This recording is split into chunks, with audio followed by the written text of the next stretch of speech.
ಅಂದ್ರೆ ಕಾಟಾಚಾರಕ್ಕೆ ಪ್ಯಾಸೆಂಜರ್ ಬಸ್ಗಳವು, ಮುಂಬೈಗೆ ಹೋಗೋ ಬಸ್ಗಳು ಅವೆಲ್ಲ. ಬಟ್ ಅದರಲ್ಲಿ ಹೆಚ್ಚು ಕಮ್ಮಿ 2 ಲಾರಿಗಿಂತ ಹೆಚ್ಚಿನ ಲಗೇಜ್ಗಳನ್ನ ಡಿಕ್ಕಿನಲ್ಲಿ ತುಂಬಿಕೊಂಡು, ಟಾಪಲ್ಲಿ ತುಂಬಿಕೊಂಡು, ಮೋರ್ ಆರ್ ಲೆಸ್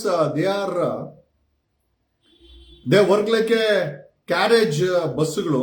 ಬಟ್ ಆದ್ರೆ ಹೆಸರಿಗೆ ಮಾತ್ರ ಅವ್ರು ಕಟ್ಟೋದು ಟ್ಯಾಕ್ಸ್ ಬರೀ ಪ್ಯಾಸೆಂಜರ್ ಬಸ್ ಅಂತ ಹೇಳುತ್ತೆ. ಅದರಲ್ಲಿ ಎಷ್ಟೋ ಬಸ್ಗಳು ಡೂಪ್ಲಿಕೇಟ್ ನಂಬರ್ಗಳು ಹಾಕೊಂಡು, ಆಟೋದು ನೋಡಿದಲ್ಲ, ಒಂದ್ಸತಿ ಆಟೋ ಅವ್ರನ್ನ ಹಿಡಿದಾಕಿದ್ವಿ, ಎಲ್ಲ 1 ಡಬಲ್ ನಂಬರ್ಗಳು, ಒಂದು ನಂಬರ್ ಮೇಲೆ 10 ಬಸ್ಸು, ಈ ರೀತಿ ಸಾಕಷ್ಟಿದೆ. ದ ಬಿಗ್ಗೆಸ್ಟ್ ಕ್ವಶನ್ ಏನು ಅಂತಂದ್ರೆ, ಟ್ರಾನ್ಸ್ಪೋರ್ಟ್ ಮಿನಿಸ್ಟರ್ ರಾಮಲಿಂಗಾರೆಡ್ಡಿ ಅವರಿಗೆ ಕೇಳಬೇಕಾದ್ದೇನು ಅಂತಂದ್ರೆ, ನಿಮ್ಮದೇ ಕ್ಯಾಬಿನೆಟ್ ಅಲ್ಲಿರೋ ಮಂತ್ರಿ ಅವ್ರದೇ 500ಕ್ಕೂ ಹೆಚ್ಚು ಬಸ್ ಇದೆಯಂತೆ. ಒಂದು 3,000 ಬಸ್ಸುಗಳು ಆಪರೇಟ್ ಮಾಡುತ್ತೆ ಕರ್ನಾಟಕದಲ್ಲಿ.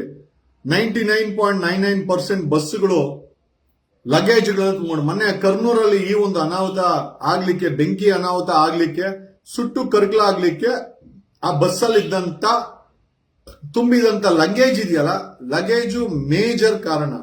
ಸಂಪರ್ಕಿಸಿ 9535808456.